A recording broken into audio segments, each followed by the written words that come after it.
Inspirée par l'initiative La ceinture et la route, la semaine commerciale annuelle de la Chine en Afrique du Sud aura lieu à Johannesburg en juin. Découvrons à présent ce que pense le consul général sud-africain à Shanghai des relations entre les deux pays et comment elles évoluent.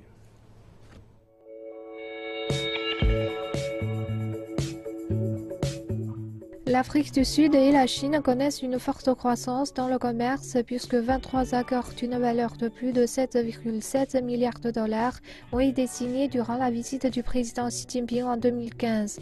Son voyage a été marqué par la signature de l'accord 4 de 5 ans sur la coopération sino-sud-africaine.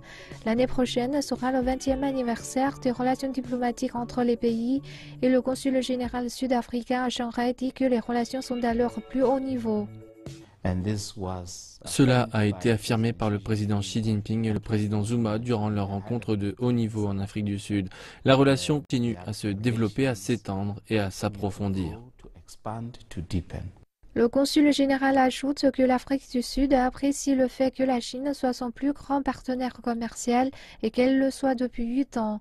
Mais il souhaite maintenant que le panier commercial change et pour cette raison, la Chine coopère avec l'Afrique afin de diversifier les échanges commerciaux. Nous avons maintenant plusieurs programmes qui cherchent à augmenter la production industrielle, mais pour que nous augmentions la production industrielle, il nous faut d'abord développer nos infrastructures. Pour développer nos infrastructures, nous devons développer nos compétences.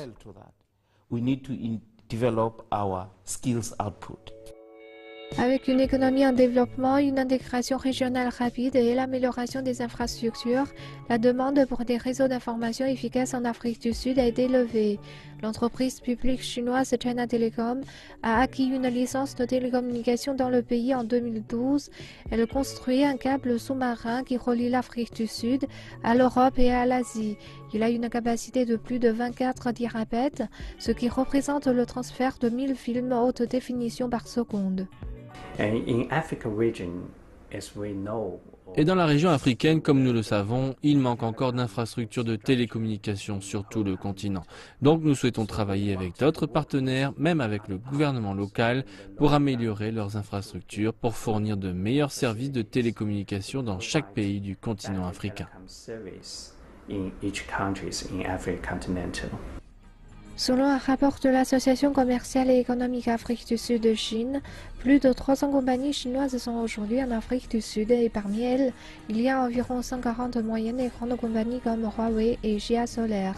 Le commerce entre les deux pays est passé de 61,3 milliards de yuans en 2015 à 152,1 milliards de yuans l'an dernier, faisant de la Chine le plus grand partenaire de l'Afrique du Sud, bien ensuite l'Allemagne et les États-Unis.